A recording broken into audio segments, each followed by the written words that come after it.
Welcome to Storycomic Presents, where we interview amazing storytellers and artists. This is episode 80. I am your host, Barney Smith of Storycomic.com, and we are excited to have with us the internationally acclaimed children's book author, Lynn McAllister.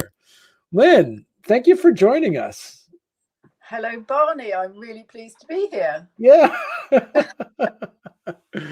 And, so before we went on there, we are, you're there in the UK. It's a few hours. What are we talking about? Like 8 hours, no, 5 hours difference. So that's not too different. bad. Yes, Yeah. Yeah.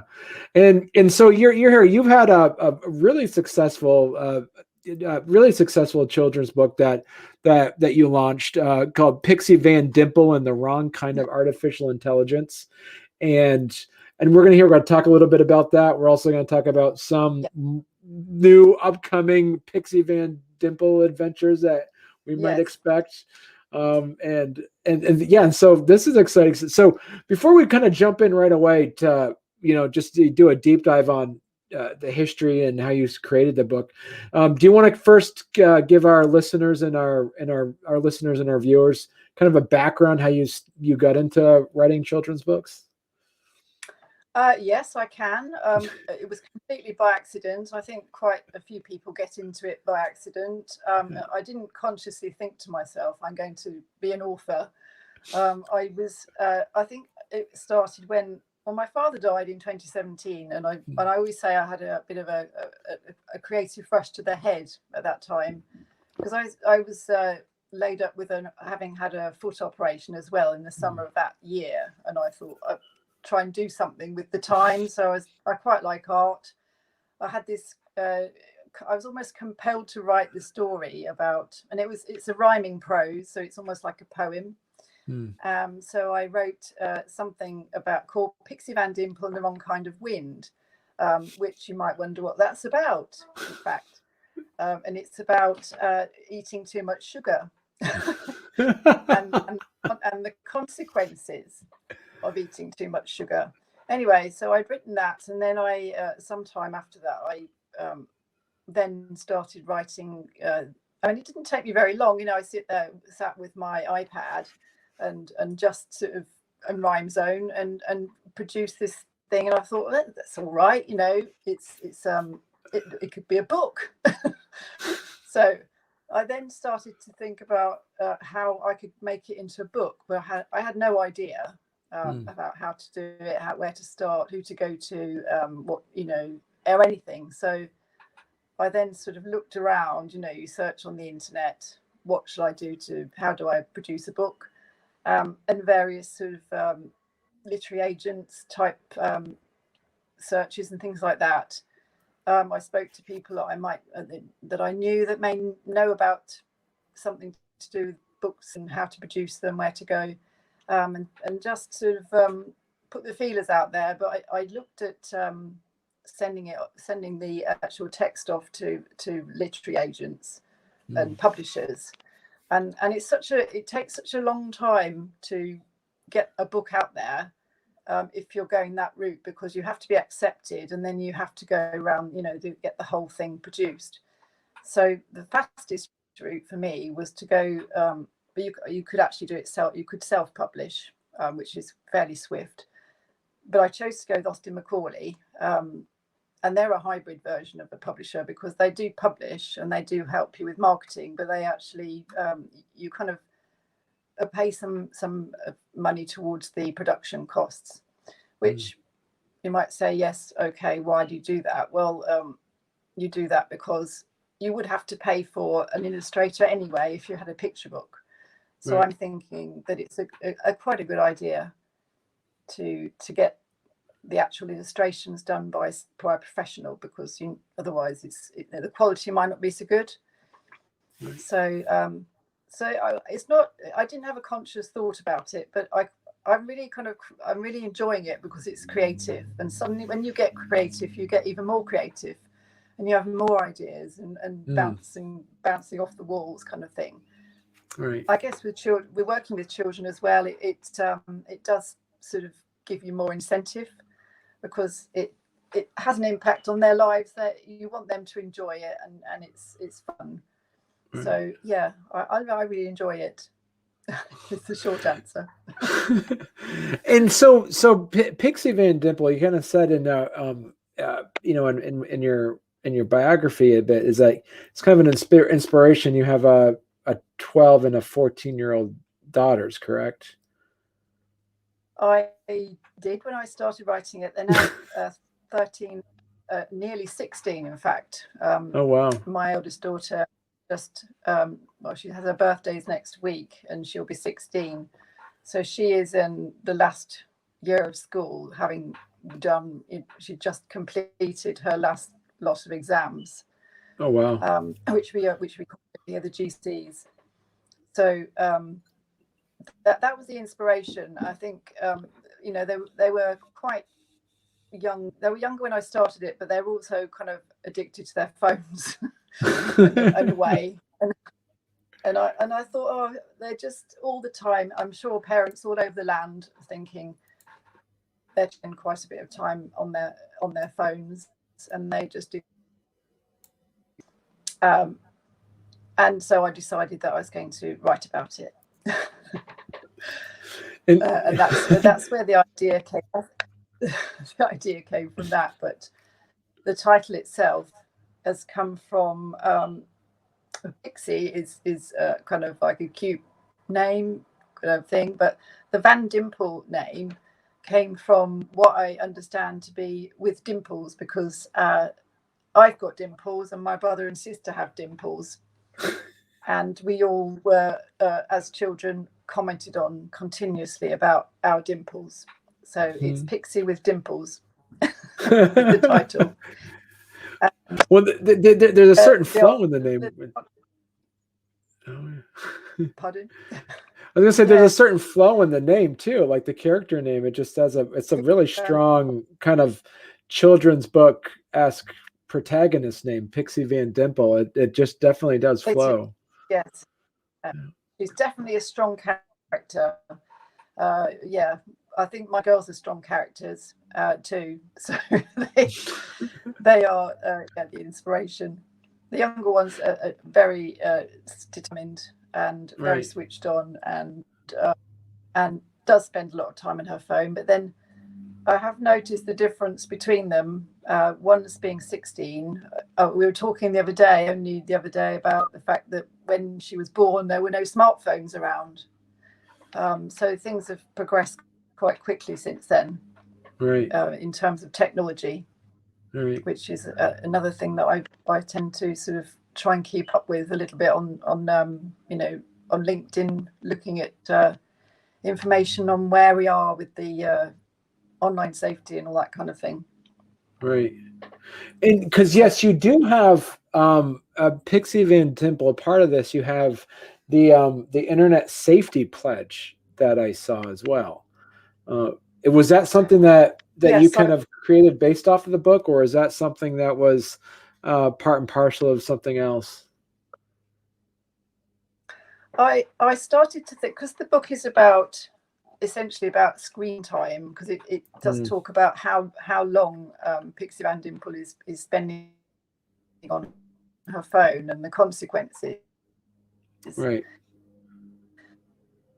But in order to 3D, so she doesn't just spend time on her phone. She's doing things on her phone. She might be chatting to her friends. She might be online. She might be playing games or shopping, looking at clothes like my girls do, chatting mostly. Right. So we got introduced to 12-year-old Pixie Van Dimple, the centre of all the drama, the protagonist and heroine. She's a typical girl, goes to school, hangs out with her friends in the park, has sleepovers, loves shopping and is always hungry. She also loves her phone, the linchpin of her world. Everyone has one and they're all connected.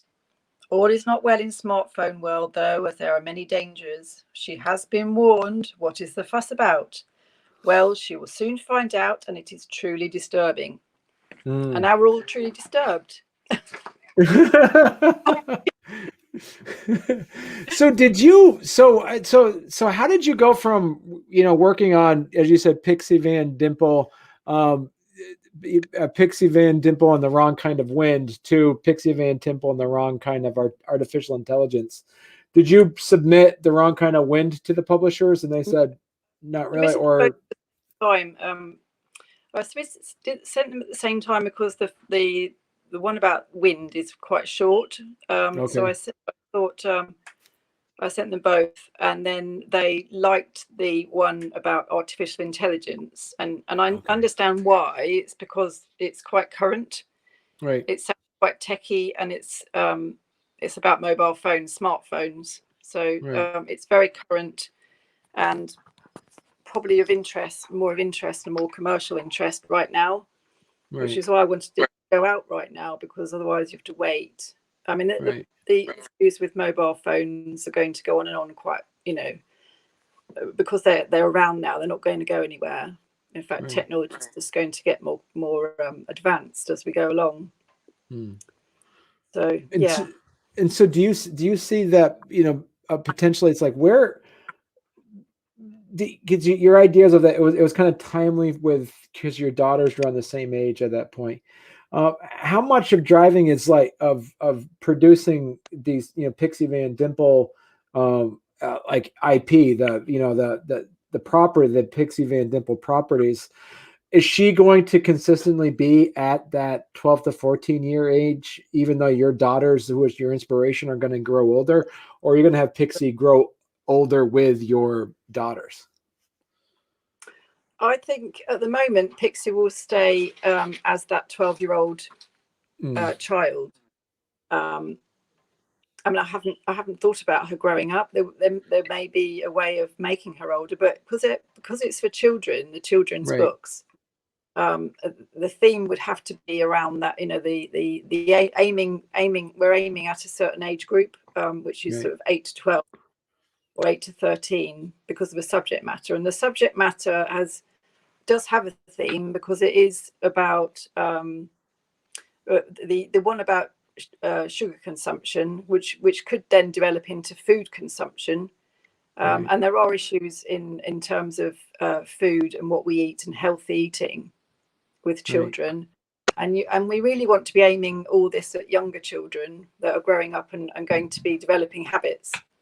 So and also the thought behind the mobile phones and the smartphones is that children probably typically will be accessing phones at that age group. If not, they'll probably have them given to them to use when they're younger as to play games on or whatever, in a controlled environment. But when they start getting their own mobile phones, it could be around, I mean, and there's no set age to give a child a mobile phone, but you probably wouldn't give them one until they were at least 8, 9, 10 years old.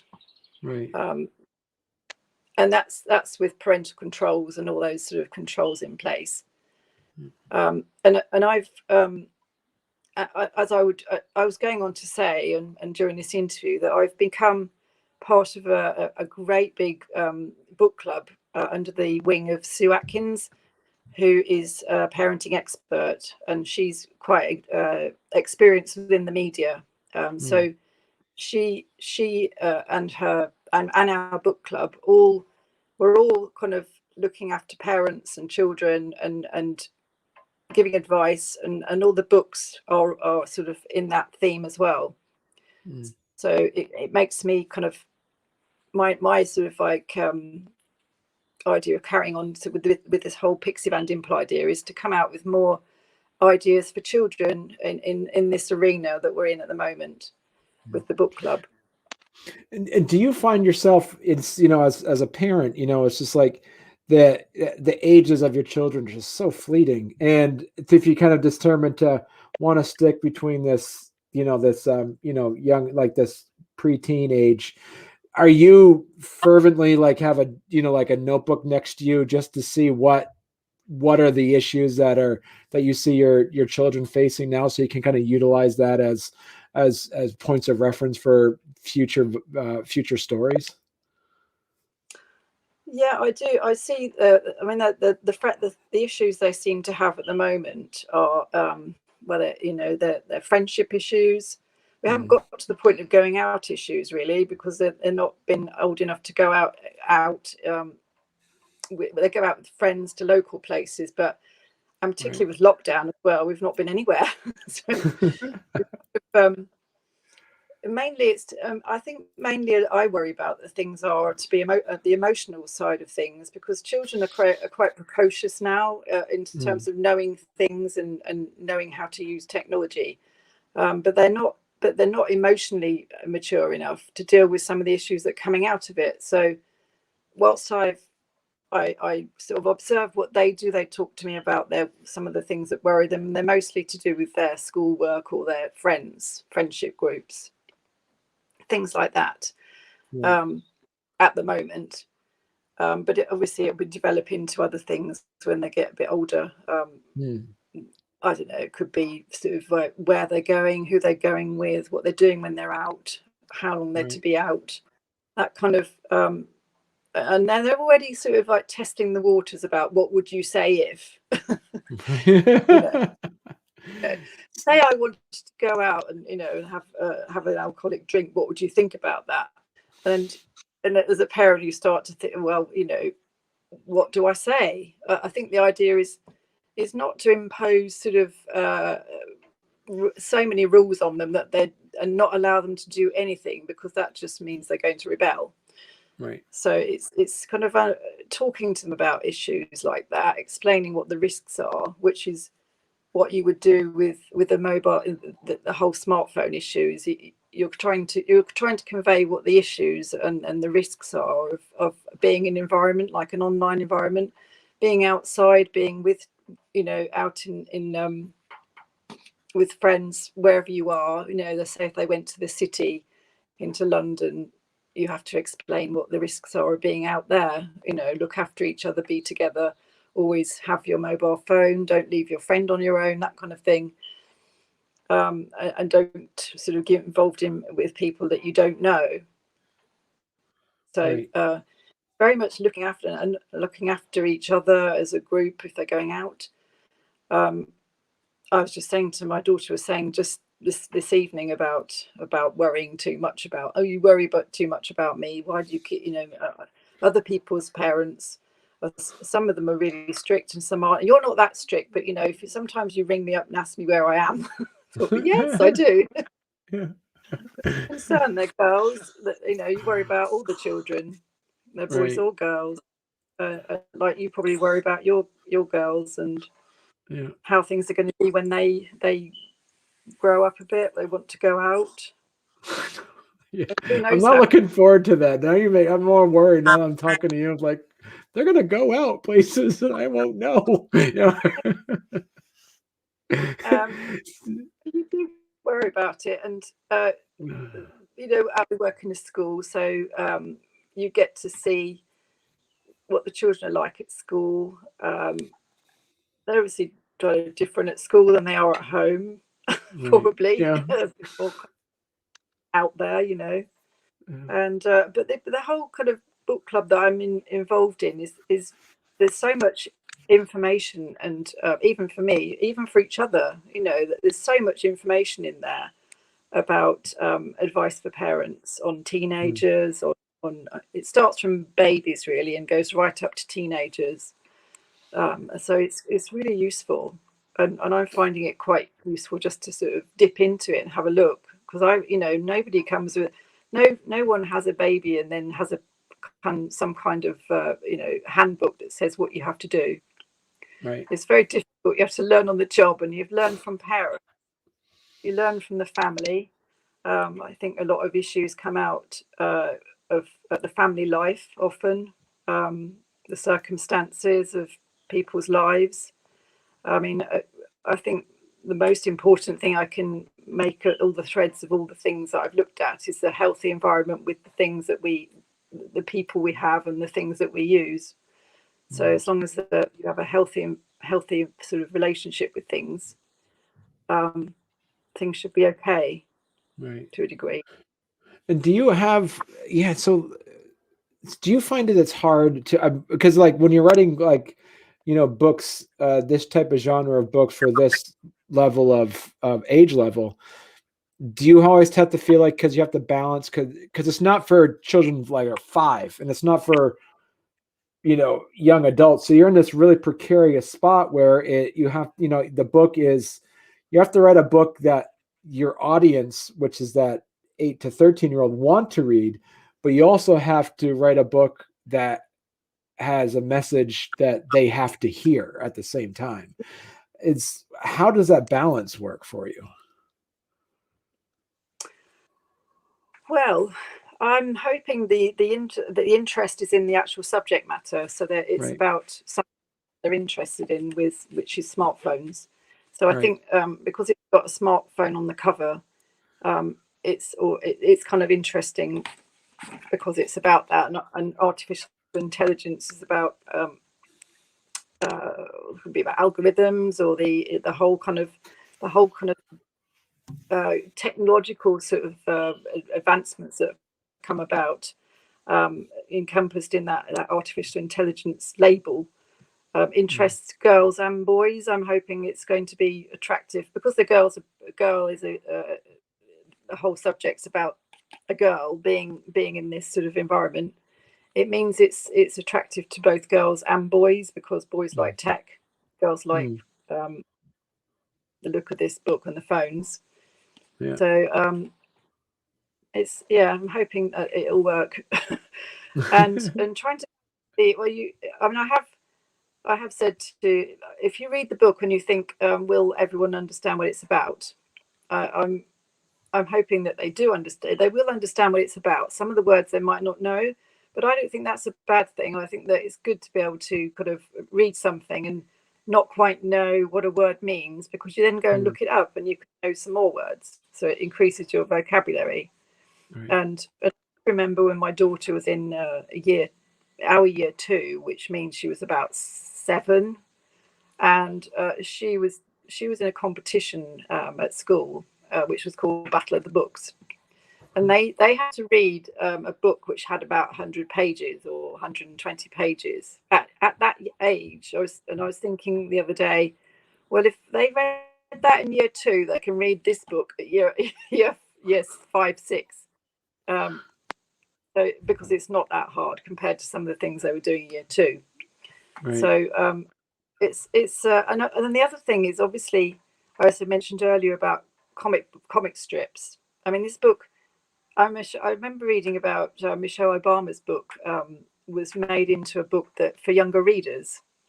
So you can adapt books for younger readers, or you can adapt them for older readers. You can make it more complex, or you can make it more simple. You could have this book with smaller kind of like or bigger writing, or more simplistic writing, so that the message is clear. There's no end to the amount of production you can put into a book. You can make it into an audio book. You can make it into a film or a play or anything like that, to get the message across. Right. Which is that's exciting. So for the other authors and children's book authors that may be thinking about writing a book, kind of following in the similar footsteps, what's your process like? Were you a person that kind of, long form write it out with a pen and paper, or were you just on the computer and typed it out? And how did you kind of separate out your day in situations like that? To actually write the book. Yeah. I always do it on I did it on a computer screen, or a laptop, or an iPad, because my books aren't really very long, so it didn't take me very long. It took me about 3 or 4 nights to write those books. I might sat up quite late doing it, but I found myself getting on quite a roll with it, because it's rhythmic because it's rhyming. Yeah. I don't know, I just seem to come into my head. Yeah. So you don't stop until you've got sort of a fair way through it, because then you have to regain that momentum the next time. I guess if you're writing a book that's got chapters, or is longer and more complex, there may be other strategies that you could use, which there's quite a few writing groups, aren't there, online, maybe on Facebook or other platforms, writing communities that are really supportive about putting out there the kind of strategies that you might need, or to put a story together. In fact, I was reading, I saw the other day online about stories created using algorithms, which I was a bit terrified about, really. The whole idea of writing using some kind of algorithm or artificial intelligence to come up with a plot is quite bizarre. But because a lot of stories are the same stories, just portrayed using different characters in different situations, but the message might be the same. Yeah. And certainly, well, like to say about all books are commercial, but the bigger publishing companies do like commercial stories, and those stories are similar in a way. So if you plug in quite a lot of data into a computer and ask it to come out with a story, then I don't know, it'd be quite interesting to see what would come out at the end, wouldn't it?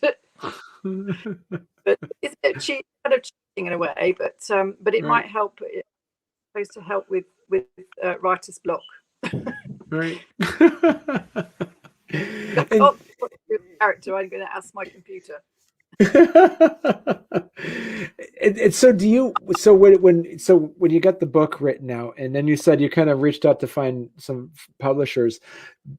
Did you interact in the sense that's like, all right, did they come up with a contract, or did you say, hey, well, this is something, especially when you're working on, more in the series, how much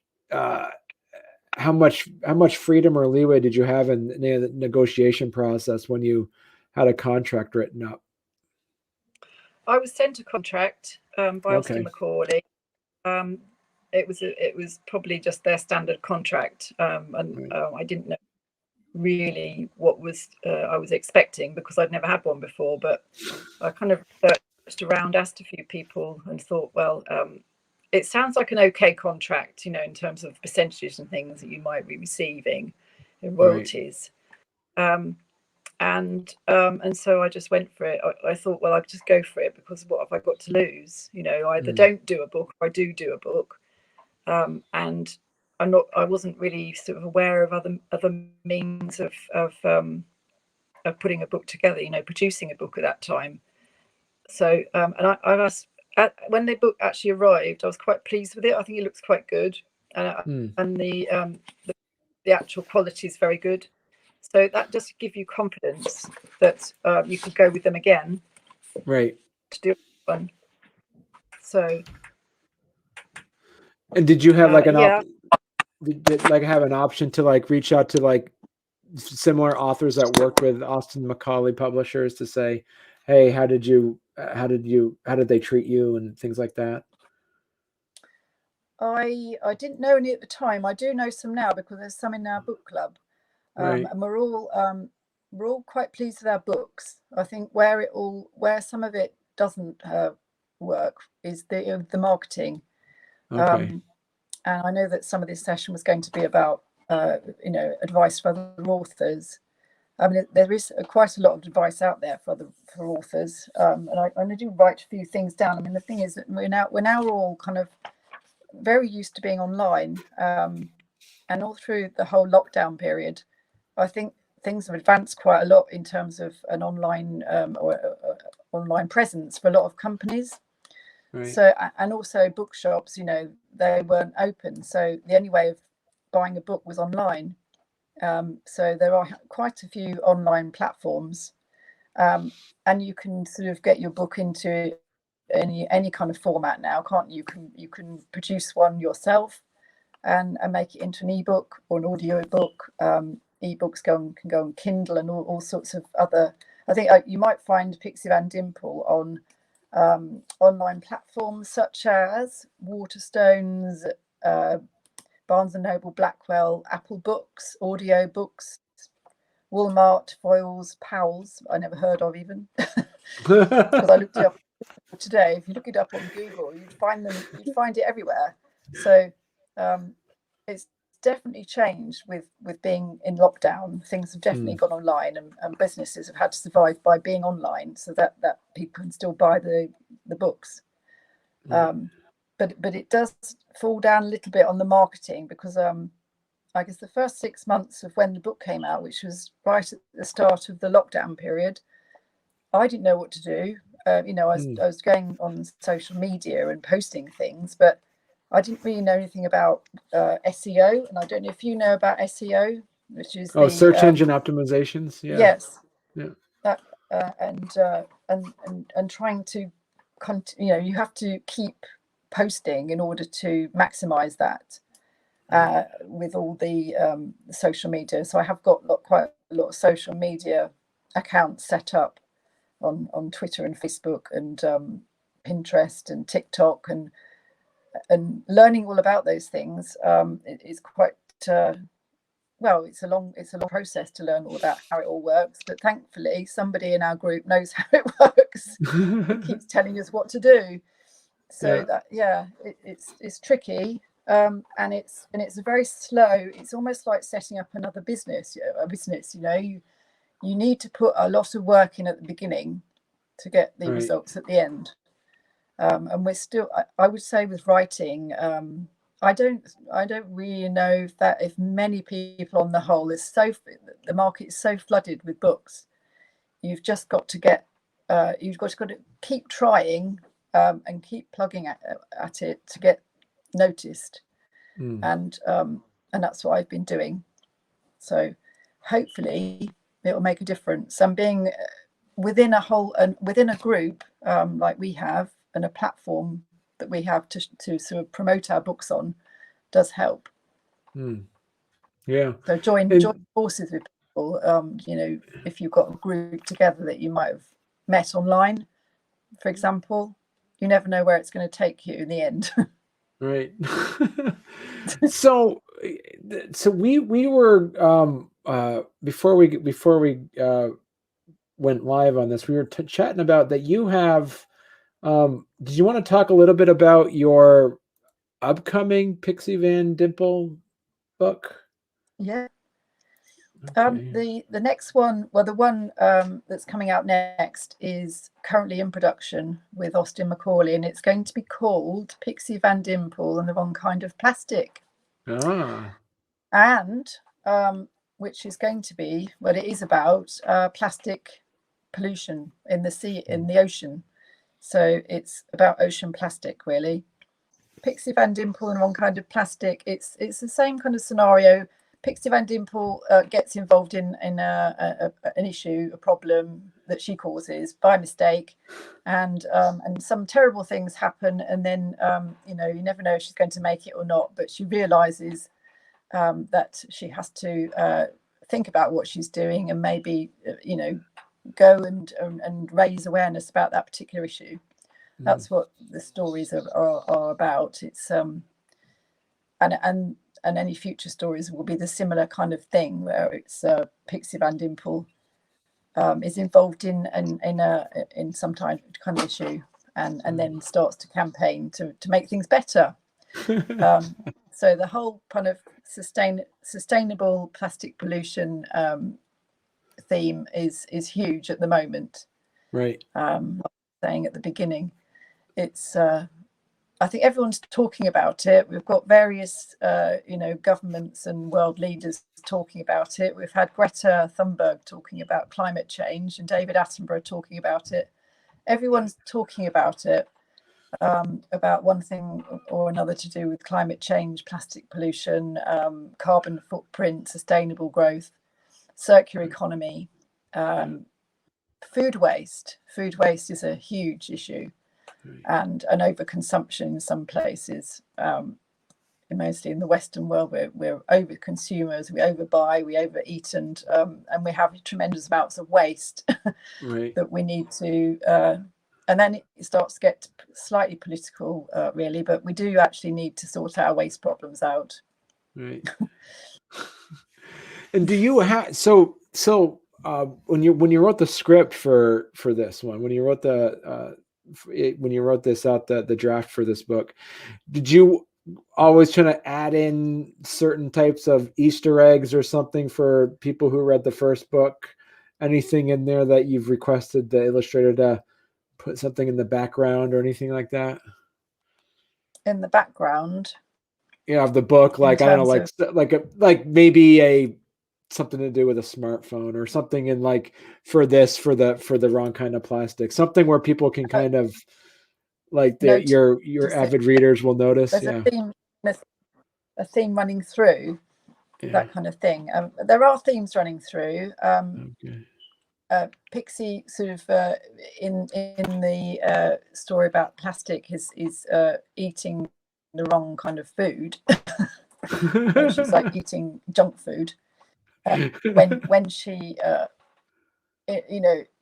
absent-mindedly throws her rubbish in the wrong way, into the sea, it ends up in the sea, Okay. and then there's a mammoth sort of like reaction.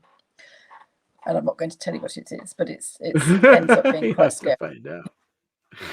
But and I have actually what I'm thinking of as I've written another piece, which is not quite the same sort of.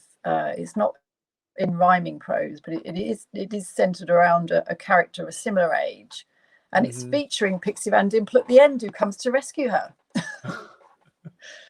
And it's going to be called Little Red Hood, and it's going to be about it's like a mashup of Little Red Riding Hood, but it's going to be called Little Red Hood, who's a BMX kind of like little girl who loves BMX bikes. Oh, that's cool. That's going to be fun.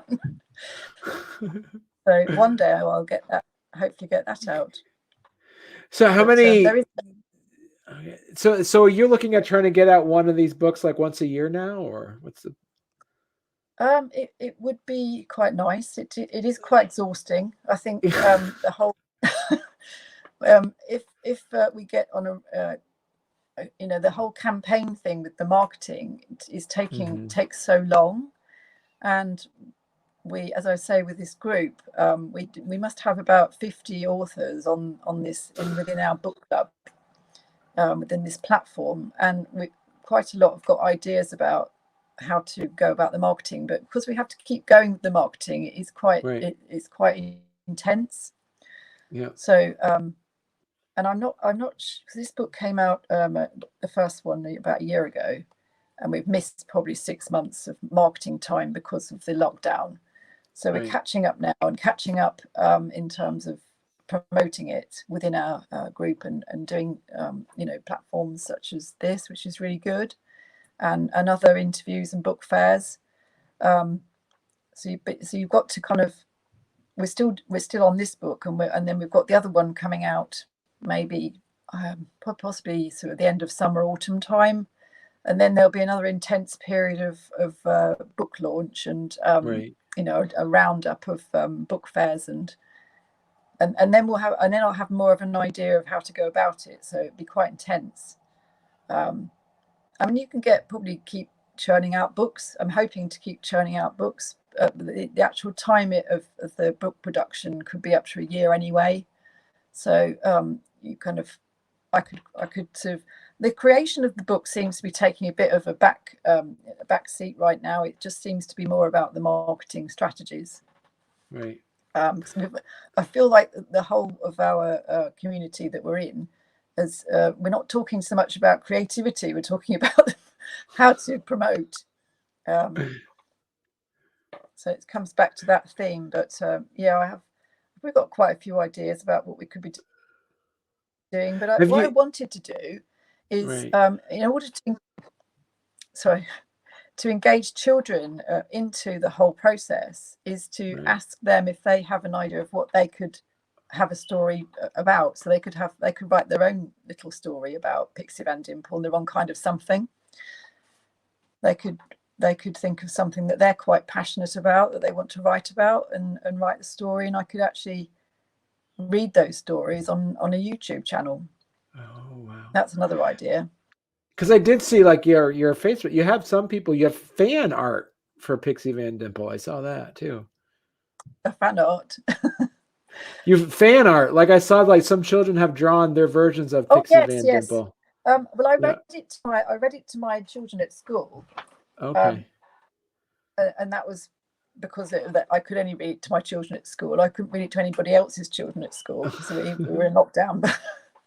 But the idea would be to read the book to children, and actually, I was transformed into Pixie Van Dimple for that. Oh, really? Yes, I was, and I was wearing Pixie Van Dimple outfit. So I was like, I think it was World Book Day. Right. I was reading it to the kids, and some of them drew pictures. So that was quite good. That meant they were engaged. So Right. I guess I go back to talking about children being engaged, because that's quite important to engage the children's sort of imagination, in order to for them to talk back to us about what they're thinking and how they're reacting to it. And they were quite interested to know how it all came about, who did the drawings, Right. and some of them did some of their own. So that's great. This is great. So do you know when the any idea of when the Wrong Kind of Plastic is going to be launching on Kickstarter? I think I think that the lockdown did slow things down a bit with the production, because Right. like everybody else, all the illustrators went home. They're probably all sat about in one office at one time, but then they all went home. And then everything became quite disjointed. As you can imagine, we all felt disjointed from other people, Right. until we got up and running with Zoom calls and things like that. So it took ages, but I think they're now kind of progressing. They've made up a bit of time. I haven't seen anything yet, so it means that it's all going to happen hopefully over the summer. So I'm hoping it will be sort of autumn, maybe Right. September. Okay. I'm hoping. Cool. Exciting stuff, Lynn. Yeah. I'm so excited about it. I'm really kind of, everyone that all the times I'm posting about Pixie Van Dimple and the Wrong Kind of Plastic on social media, the people have been wondering for quite some time where the book actually is. Where is this book? You keep talking about this whole kind of like campaign before the actual book comes out, so everybody will be aware that it's of the name of it well before it comes out, which is good. Right. Yeah. And yeah, you should and come back on when you're ready to do your rounds. Come back back on the show, and we'll do a step-by-step through the book and the Kickstarter and all that kind of fun stuff. So yeah, it's engrossing. I think the engrossing thing is learning about, well, I've learned quite a lot about online safety and the online safety bill that's just nearly going through Parliament, but it's there's a very complex subject about how to regulate it, isn't it? And so is the whole kind of sustainability issue and all the associated sort of plastic pollution and carbon emissions and all that kind of thing. It's very complicated all around the globe. It's so difficult. No, it is. There's so many different, and I'm sure you're probably, like you said, you're probably getting so many ideas of like, hey, can you do a Pixie Van Dimple, in the Wrong Kind of, like you said, something. I'm sure you're getting a deluge of ideas that people are giving you. Yeah. I will make a list of all the things I could do have a story about.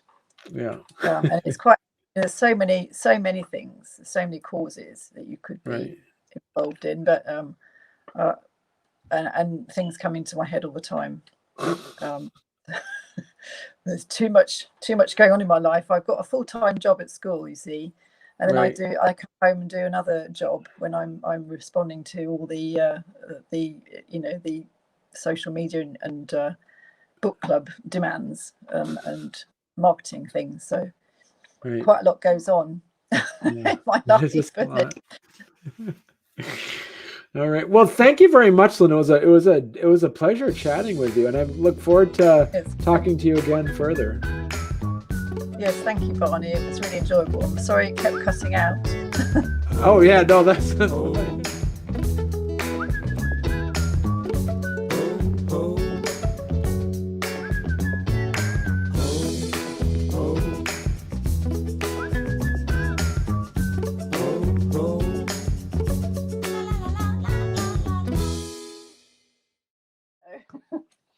I saw one of your videos of you reading it. Yeah. Yeah. Oh my goodness! There's that on a, that wasn't the fair, was it, for the South Americans? I think that might have been the one. Yeah. Oh, that was like a first time trying to do a book fair that was online, and you get half an hour, and you have to talk for half an hour about the book, and Right. you know, try and keep it going.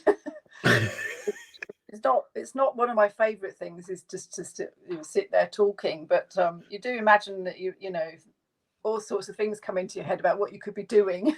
So you're like pulling out things and showing everybody things. It's like talking to your mum or something, you know, and you don't realize that everybody's listening. It's just like, oh yes, and I've got this and I've got that.